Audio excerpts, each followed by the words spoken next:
Listen closely, because I'm only going to tell this story once, and when I am done, you will understand. Truly understand why the elders say that the hand which reaches into another woman's pot will one day find itself burned beyond recognition. This is not a fairy tale. This is not a parable, whispered over palm wine at sunset. This is the truth, raw and ugly and absolutely unreal, in the way that only real life can be. This is the story of Adaeze and Chisom, two sisters born from the same womb, nursed at the same breast, and yet separated by a canyon of greed so vast, so dark, that even the ancestors turned their faces away in disgust. I want you to hold on to something before we begin. Hold on to the image of a young woman 24 years old, beautiful in the way that quiet, hard-working people are beautiful, sitting on the cold tile floor of her own bedroom, her head heavy as a stone, her limbs refusing to obey her. The room is spinning, her mouth tastes like something sweet that should not have been sweet, and across the room, moving like a shadow with purpose, is her sister, her blood rifling through her handbag, with hands that do not tremble, not even a little. That is where we begin, in that room on that night. The night Adaeze decided she was God. To understand the full weight of the betrayal, you must first understand the weight of what Chisom had built. Their father, Emmanuel Okafor, had been a civil servant in Lagos, honest to a fault, which in that city meant he died with more dignity than money. When he passed, Chisom was 17 and Adaeze was 22. Their mother had long since remarried and moved to Port Harcourt with a man who made it perfectly clear that two grown stepdaughters were not part of his domestic vision. So the sisters were in every practical sense of the word alone.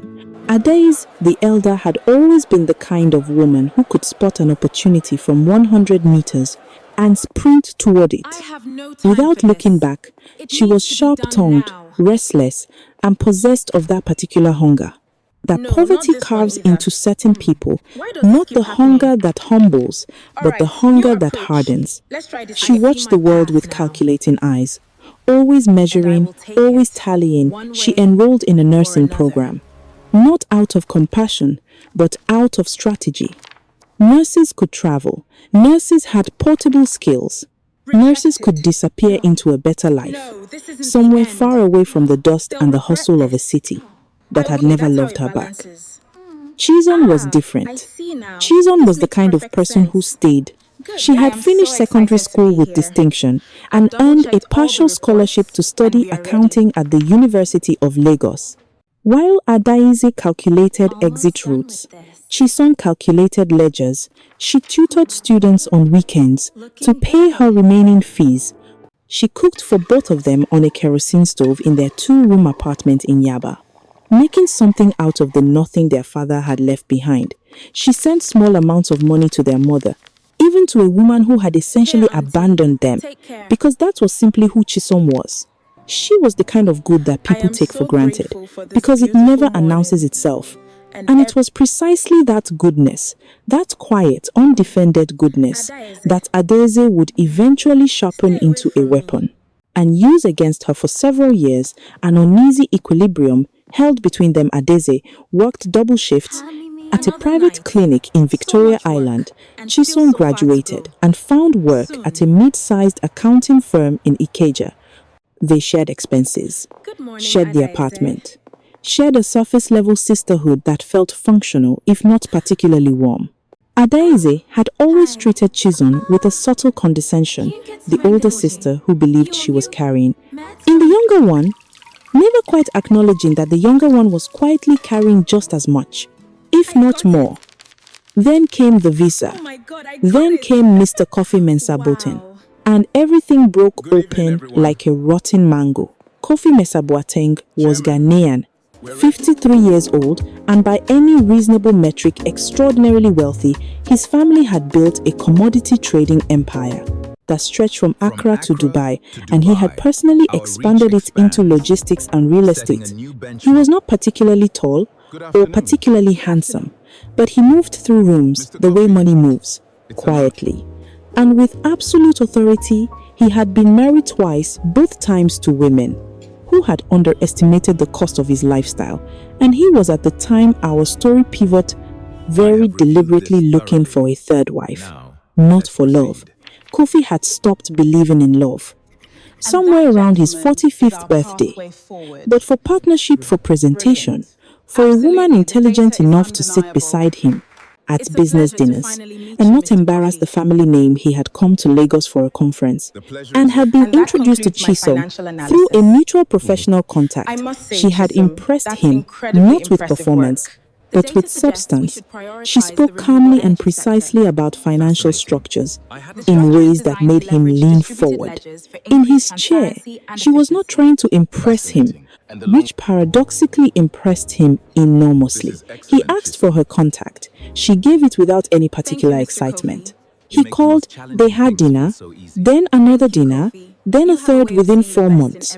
Kofi Mensah Boten had decided that Chisom Okafor was without question the woman he intended to marry. The proposal was not flashy. He was not a flashy man. He took her to a quiet restaurant on the water in Lake and told her plainly and directly that he respected her, that he believed they were compatible in the ways that mattered for the long term, and that he would like her to come to Accra to meet his family. Before a formal introduction was arranged, he had already spoken to his solicitors about a prenuptial structure that would protect her interest as well as his. He told her she could take time to think. He was not a man who needed an answer that night. Chisom had taken 2 weeks. She had prayed. She had made lists in her accountant's notebook, weighing things carefully, and then she had said yes. Not with stars in her eyes, but with the calm certainty of a woman who understood that this was a genuine opportunity, not a fantasy, and that she was ready for it. What she did not fully account for was the pair of eyes watching her from across the apartment. Adais had been listening. Adais had always been listening from the moment Kofi entered Chisom's life. Something shifted in Adais that was ugly to witness. It started as what she told herself was sisterly concern. Is he really legitimate? How do you know he's not a scammer? These older men always have motives, but underneath the performance of worry was something far less generous. It was envy, pure corrosive industrial grade envy, the kind that does not merely want what another person has, but needs to destroy it at the root, so that no one can have it. Because Adesi had been looking for her own exit for years, she had applied twice to nursing programs abroad, once in Canada, once in the United Kingdom, and had been rejected both times for reasons that wounded her pride. More than she would ever admit, she had dated men with potential who had turned out to be disappointments. Dressed in ambition, she had watched colleagues travel and marry well and build lives she wanted. And each time, the gap between her reality and her desire had widened. It had fermented inside her into something bitter and boundless. And now, her younger sister, her quiet, unflashy, sensible little sister, they was going to marry a billionaire. And move to Accra was going to leapfrog her in every possible way. In one move, without even seeming to try, no. Adesi's entire body rejected that narrative. She began studying the situation. The way a surgeon studies a body before an incision, she had access to the apartment. She had a relationship still functional on the surface with Chisom. She knew Chisom's routines, her documents, her schedule. Kofi had arranged for Chisom to fly to Accra for the formal family introduction. The flight was booked, the visa, a multiple entry Ghanaian tourist visa, had been processed and slipped neatly into Chisom's international passport, which sat as it always did in the second drawer of the small dresser in Chisom's bedroom. Adaisi looked at that drawer for 2 weeks before she made her decision. She would later tell herself many things. To justify what she did, she told herself that Chisom was not ready for a man like Kofi, that Chisom would be overwhelmed, that she Adaise was older, more worldly, more suitable, that she was actually doing the better thing for everyone involved. These were the stories she needed to believe, because the truth of what she was planning was too cold-blooded, even for her to look at directly. She waited for a Thursday. Chisom had her usual late-night accounting session and would come home tired, barely able to keep her eyes open, Adaize prepared a malt drink, Chisom's favorite, and dissolved into it a sedative she had lifted from the clinic's dispensary carefully weeks before, waiting for exactly this moment. Enough news dosages. Daisy knew exactly how much to use enough to floor a person, not enough to kill her. She was many things, but she was not, she told herself. Emma dear Jason came home at 11:15. She was tired, grateful for the drink and completely unsuspecting because who suspects their own sister? Who armors themselves against the person who shares their blood and their history and their grief? Jason drank the malt. She sat on the edge of her bed, and within 20 minutes, she folded like a letter being tucked into an envelope. And that was when Adaize moved. She took the passport.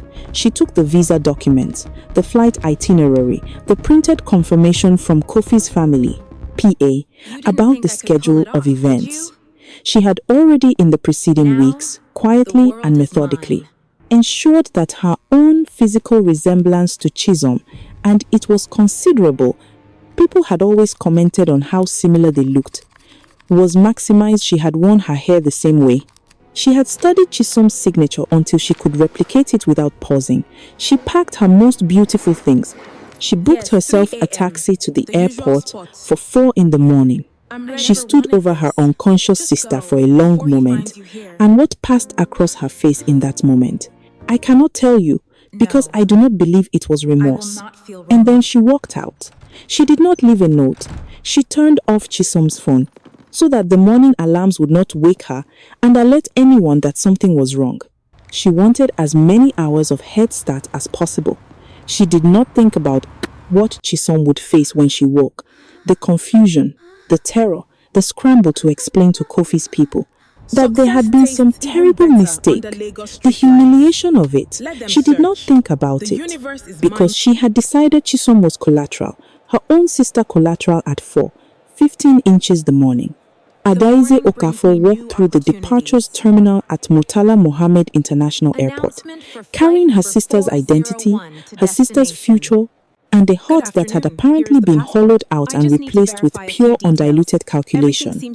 She presented Chisom's passport at check-in. She smiled at the agent in the practiced, confident way that nurses learn to project calm. Under pressure, the agent compared her face to the passport photo, and there it was. The resemblance that had always been the unsettling, uncanny thing about the Okafor sisters. Close enough, he nodded. Is a boarding pass. She walked to the gate with her chin lifted and her chest full of something she mistook for triumph. She was going to Accra. She was going to meet Kofi Mensah Boateng. She was going to be charming and beautiful and compelling. And she was going to close this deal the way she had always believed she deserved. To close a deal like this on her own terms. Even if those terms had been stolen from someone else's drawer in the dark, she settled into her seat as the plane began to taxi. The cabin lights dimmed, the engines thickened into a roar beneath her, and Adaize Okafor, thief traitor, sister of no conscience, closed her eyes and smiled as the wheels left the ground. She had no way of knowing in that moment of absolute self-satisfaction that the universe had been watching the entire time, that the flight she was on was not the flight. She thought it was that the boarding pass in her hand, issued in the chaos of a last-minute gate change that had been announced twice over the intercom, while she had been in the bathroom reapplying her lipstick, reflected a destination that was not Accra, that she was not going to Ghana, she was going somewhere else entirely. And by the time the wheels touched down, Adaize Okafor would begin to understand, in the most visceral and terrifying way possible, the meaning of a word she had never taken seriously: consequences. Let me tell you something about airports. At 4 in the morning, they are the same everywhere. The sterile light, the half-sleeping travelers, the shops selling overpriced water and magazines. Nobody reads. They create an illusion of sameness, of predictability of a world that is orderly and navigable. And that illusion is precisely what lulled Adaize into the most catastrophic complacency of her life. She had slept through most of the flight, the adrenaline of what she had done, the sedating, the stealing, The pre-dawn escape had crashed through her system and left her boneless with exhaustion. Somewhere over the Gulf of Guinea, she had accepted a small bottle of juice from the flight attendant, tucked a travel pillow against the window, and surrendered to sleep with the satisfied heaviness of a woman who believes she has won. She did not hear the first announcement about the gate change back at Murtala Mohammed. She had been in the bathroom. She did not hear the second announcement. She had been arguing quietly with herself in the mirror. Rehearsing her introduction to Kofi's mother, she had boarded the wrong plane and no one, not the gate agent distracted by a family dispute. 3 passengers ahead, not the flight attendant, who had seen 1,000 faces that week, had caught it. Her boarding pass had been scanned. The system had flagged nothing catastrophic in the bureaucratic shuffle of a busy Thursday morning departure. Adaeze Okafor had walked through the wrong gate and seated herself on a flight that was not bound for Kotoka International Airport in Accra, Ghana. It was bound for Bamako, Mali. She realized it approximately 40 minutes after landing, and I want you to sit with the specific texture of that moment, because it is important. It is important that you feel it. She had walked off the plane, still half dreaming of Kofi's family.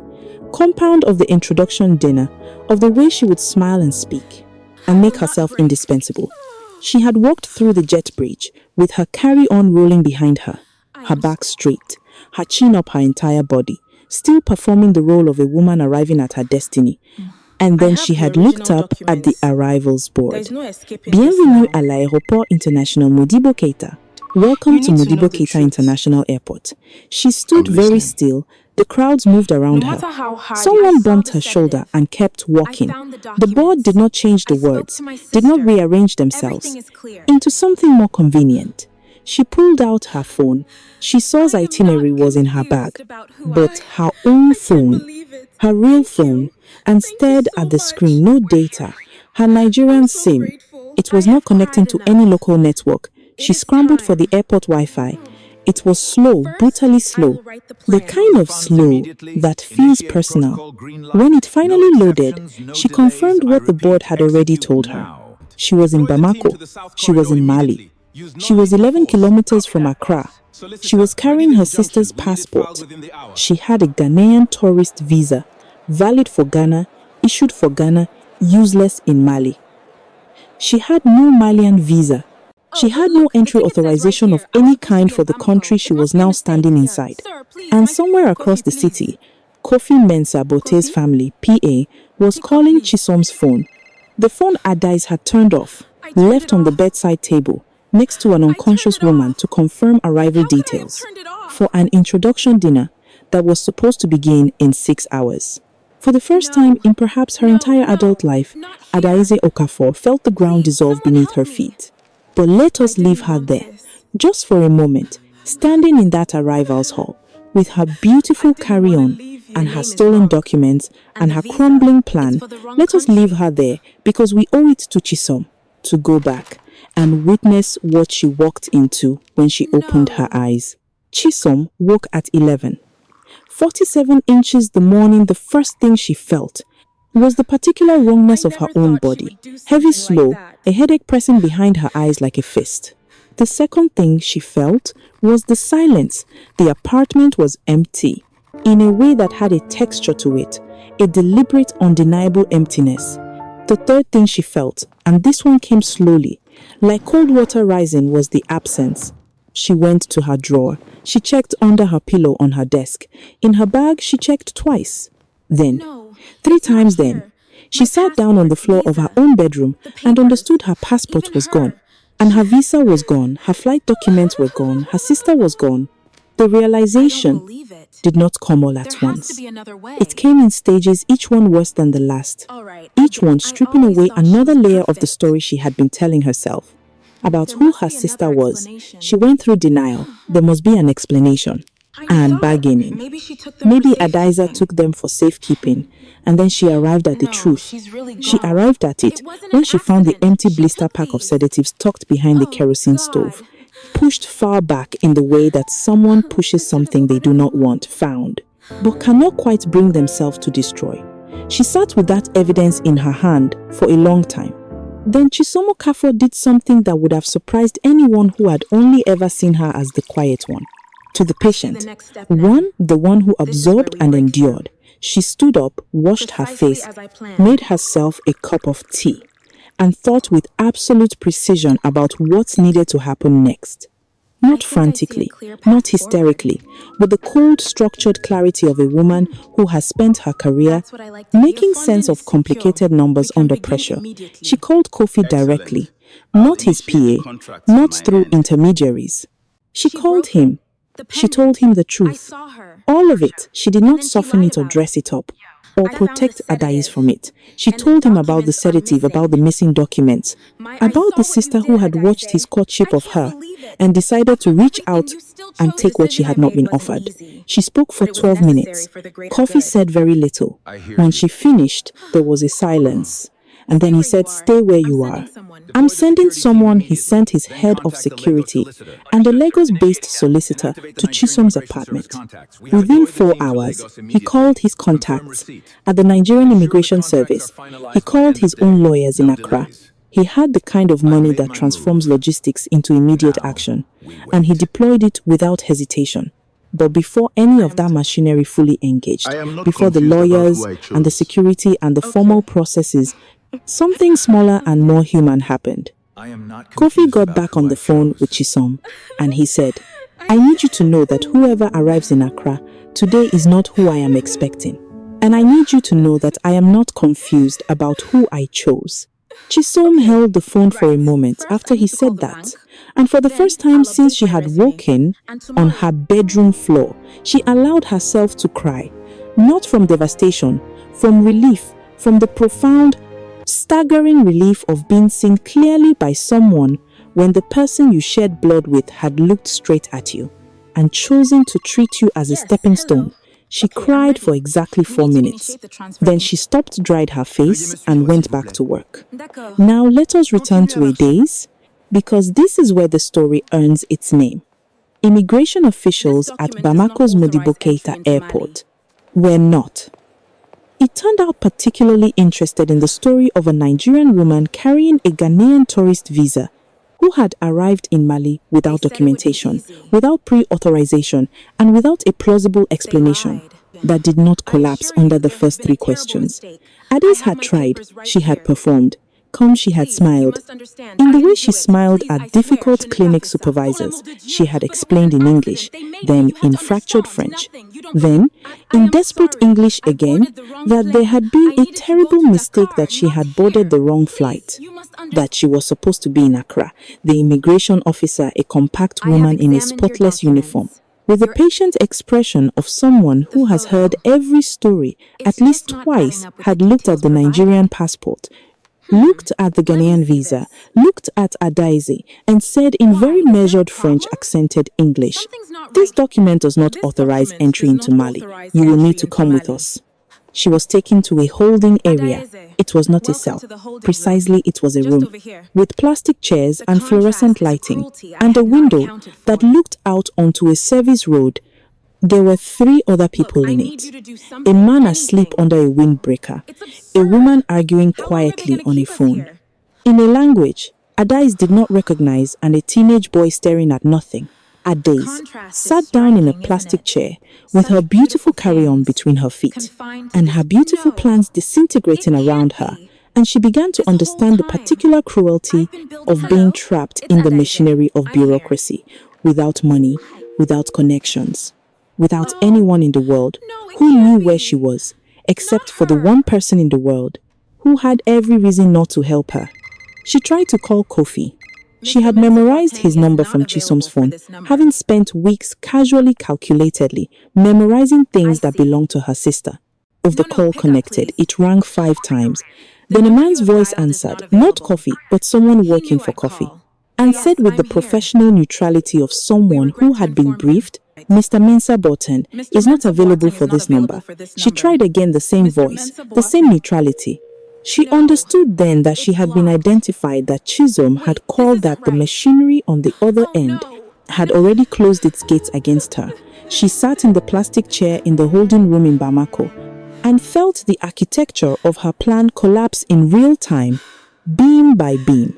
But here is where I need you to pay attention, because this is the part that makes this story not just a cautionary tale, but a masterpiece of consequence, the thing that truly destroyed Adaize, more than the wrong airport, more than the holding room, more than the Ghanaian visa, worthless in Malian air, was the document she had stolen. In order to steal everything else, the passport, Chisholm's passport. Adaize was traveling on her sister's identity, which meant that when Malian immigration ran the document as they eventually did, as part of the standard processing of her irregular arrival, they ran it against international flags. And they found one because Kofi's security team, those 4 efficient hours after Chisholm's call, had already filed a report with the Nigerian Immigration Service flagging the passport as potentially misappropriated, not yet formally as stolen. The process was still moving, but flagged, noted marked for verification. The immigration officer came back to the holding room with a different expression. Now, less patient, more precise, we need to clarify the ownership of this travel document. She said, and Adaize Okafor, who had built her entire scheme on the foundation of resemblance and audacity, sat in a plastic chair in an airport holding room in Bamako. Mali Ann heard the sound of everything she had done come back to collect its debt. The process that followed was neither swift nor merciful, and it did not need to be dramatic to be devastating. The Nigerian consulate in Bamako was contacted. A consular officer came to verify. Adaize, now stripped of the pretense of being Chisom, had to provide her own identity, her real name, her real details, which of course matched nothing in the travel document she was carrying. The falsified use of another person's passport, the crossing of an international border under a false identity. These were not small offenses. These were the kinds of offenses that generated paperwork and detention, and formal processes that moved at the pace of institutions, which is to say slowly and without sympathy. She was held for 9 days. 9 days in a transit facility that was clean enough, but cold, administratively cold. The coldness of a place that processes human beings as cases rather than as people. She had the clothes in her carry-on. She had no money beyond the cash she had brought for Ghana, most of which was taken for administrative processing costs. She had a phone that eventually blessedly connected to a network, and she used it to call home. But home was an apartment in Yaba where Chisom no longer was. Because Chisom had in those 9 days packed what she needed, flown to Accra on a new passport, expedited through channels that Kofi's legal team had quietly greased, and begun the family introduction that had been temporarily disrupted by her sister's act of spectacular treachery. Adaize called their mother in Port Harcourt on their mother, who had heard the story from Chisom first, and had the decency, finally belatedly the decency, to be unambiguously on the right side of it, answered the phone and said, "I know what you did. Sort yourself out," and disconnected. She called a colleague from the clinic. She called 2 friends. Each call was a fresh humiliation because each person she called had already heard, in the way that news travels in Lagos thoroughly, elaborately, and without mercy. The story had spread. The WhatsApp messages were moving. The details, the sedative, the stolen passport, the wrong airport.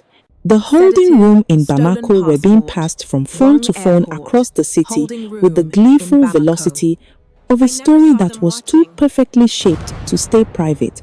Adaize Okafor, who had spent her whole life calculating how things would look, was learning that she had miscalculated the single most important variable. People are always watching. She was deported back to Nigeria on the 10th day she arrived at Murtala Mohammed with a consular travel document, a carry-on that felt heavier than it should, and the specific posture of someone who has been reduced. She was met at arrivals, not by family, not by friends, but by officers from the Nigeria Immigration Service who had their own questions, and by a representative from the private clinic where she worked who informed her with bureaucratic gentleness that her employment had been suspended pending investigation into the missing medications from the dispensary. She came home to a city that knew her story. She came home to an apartment that had been quietly vacated by her sister, the furniture left, but the presents gone, the rooms rearranged by absence, into something that felt like a verdict. She came home to a drawer, left open empty, as if to say, I know you looked in here, I know what you took, and I want you to see exactly what it looks like when something is gone in Accra. 3 weeks later, Chisom Okafor sat in the courtyard of the Mensa Boateng family compound and drank sobolo from a glass, while Kofi's mother, a magnificent woman of 71, who wore her grey hair natural and her opinions unfiltered, looked at her across the low table and said, "You are not what I expected." Chisom waited. The old woman continued, "I expected a woman who had suffered to look broken. You do not look broken." "I'm not," Chisom said simply. The old woman considered this and then she smiled a slow, architectural smile, the kind that takes years to build good. She said, "Broken things cannot hold weight." The formal introduction proceeded. The family-approved coffee solicitors began preparing the engagement documentation. Chisom called her mother from the compound's garden that evening, standing under a neem tree in the gold light, and told her that she was well, that she was more than well, and that she wanted nothing dramatic, no confrontation, no public reckoning, no sin. She had been asked by more than one person whether she intended to press charges against Adezi for the passport, for the sedative, for all of it. She had said she was considering her options. She was, in fact, letting the natural consequences of what Ades had done complete themselves without her assistance, because she understood with the clean, accurate vision of a woman who processes numbers for a living that some debts collect themselves. She was right. The clinic's investigation found a dispensary discrepancy. The Immigration Service completed its report. Adaeze lost her nursing license for a period, pending review. The apartment lease, which had been in both their names, was quietly dissolved. The future that Adaeze had tried to steal, it turned out, had never been transferable, because it was not built on a visa or a flight or a man's money. It was built on who Chisom actually was, on the substance of her, on the years of quiet and serious and unperformed integrity that no sedative could appropriate and no stolen passport could replicate. Adaeze had stolen the ticket, but she could never have played the role. So hear me now, all of you who are listening. The griot does not invent these truths. The griot only gathers them from the air, where they have always been floating, waiting to be named. Envy is a fire that believes it is purifying. It is not. It burns the house of the person who feeds it, not the house of the person it targets. Adaeze did not destroy Chisom's future. She detonated her own, and she did it with her own hands at 4 in the morning. In a room where she thought no one was watching, but someone is always watching. The universe does not blink. And the most devastating irony, the detail that the ancestors would call poetic if poetry could be this brutal, is that Adaeze's own cleverness was her undoing. It was her knowledge of sedatives that created the evidence trail. It was her confidence in her resemblance to Chisom that made her bold enough to attempt the passport fraud. It was her arrogance in the airport bathroom, reapplying lipstick during the announcement, that put her on the wrong plane. Every tool she had sharpened for this crime turned in her hand and caught her. She had reached into her sister's life like a hand reaching into a pot, and she had found it burning. Chisom Okafor married Kofi Mensah Boateng on a Saturday in April in a ceremony that was small and precise, and exactly what she had wanted, with mean blossoms in her hair and her mother weeping in the front row, and an old woman of 71 watching from a courtyard chair with the satisfied expression of someone who has seen enough of life to recognize. It's better the moment when they arrive. Adaeze was not invited. She was not mentioned in the toast. She was not in the end even necessary to the story, except as the darkness that makes the light legible. The griot closes this tale the way all true tales must be closed, not with a curse, not with cruelty, but with the simple and immovable weight of truth. What you take in darkness will be named in daylight. What you steal with your hands will be reclaimed by the earth. What you build on another person's suffering, I will not hold the soil. Remembers every seed, and the harvest comes for everyone.